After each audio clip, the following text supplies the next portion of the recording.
আসসালামু আলাইকুম।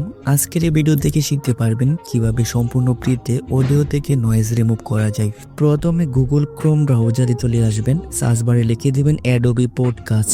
দেন আপনাদের সামনে এরকম একটা ইন্টারফেস শো করবে। প্রথমে যে ওয়েবসাইটটি রয়েছে এখানে ক্লিক করে দেবেন। সাইটের মেইন ইন্টারফেসটা আপনাদের সামনে শো করবে। এখান থেকে এই সাইটের মধ্যে একটি জিমেইল দিয়ে অ্যাকাউন্ট তৈরি করে নেবেন।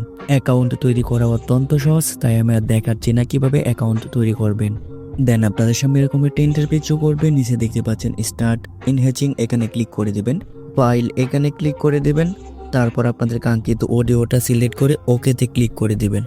কিছুক্ষণ সময় লাগতে পারে আপনাদের অডিও থেকে নয়েজটা রিমুভ হতে, আপনারা কিছুক্ষণ সময় অপেক্ষা করবেন। তারপর ডাউনলোড এখানে ক্লিক করে আপনাদের কাঙ্ক্ষিত অডিওটা ডাউনলোড করে নেবেন। যদি কোনো কারণবশত আপনাদের এই অডিওটা এখানে সাপোর্ট না করে, তাহলে আপনারা প্লে স্টোরে চলে আসবেন। এখানে MP3 লিখে সার্চ করে দিবেন। তারপর এখানে দেখতে পারবেন অনেকগুলা MP3 অ্যাপস শো করবে। দেন এখান থেকে একটু নিচে চলে আসবেন। নিচে আসার পর এই অ্যাপসটিকে ইনস্টল করে নেবেন। তারপর এখান থেকে জাস্ট ওপেন এখানে ক্লিক করে দিবেন। মাঝখানে যে প্লাস আইকনটা রয়েছে এখানে ক্লিক করবেন। দেন আপনাদের অডিওটা সিলেক্ট করে নেবেন। এইখান থেকে আপনাদের অডিওটাকে MP3-তে কনভার্ট করবেন। প্রথমে যে প্রসেসটা দেখিয়েছি সেই প্রসেসটা ইউজ করে আপনাদের অডিও থেকে নয়েজ রিমুভ করতে পারবেন।